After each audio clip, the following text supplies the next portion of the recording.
কিছু মানুষ টাকার জন্য বিয়ে করতে পারে না। আর দেখেন এখানে মনে হয় 10 লক্ষ টাকার উপরে খালি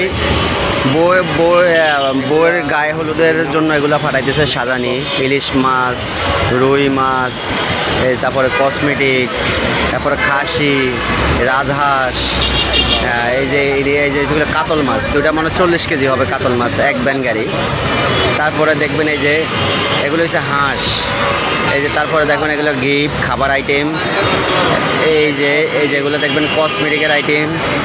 তারপরে এই যেগুলো দেখেন এগুলো মনে হয় হাঁস, হ্যাঁ, আর রাজহাঁসও আছে। এই যেগুলো কেক, বিভিন্ন এগুলা কেউ টাকার জন্য বিয়ে করতে পারে না। আমার মনে হয় এখানে 10 লক্ষ টাকার উপরে জিনিস শুধু মেয়ের গায়ে হলুদের জন্য ফাটাইতেছে। তো ছেলেটা আমার মনে হয় কত টাকার মালিক আল্লাহ জানে। এই যে গাড়ি, এটা ওই যে গাড়ির উপরেও বক্স একটা আছে। এই যে খাসি, এগুলো হচ্ছে খাসি। খুবই মানে টাকার কোনো অভাব নেই, যাই মনে হয় 10 লক্ষ টাকার সাজানি গায়ে হলুদের জন্য মেয়ের বাসায় পাঠাইতেছে। এই যেগুলো হচ্ছে শাড়ি, খুবই দামি দামি শাড়ি, খুবই উন্নত মানের শাড়ি, একটা 1 লাখ টাকা।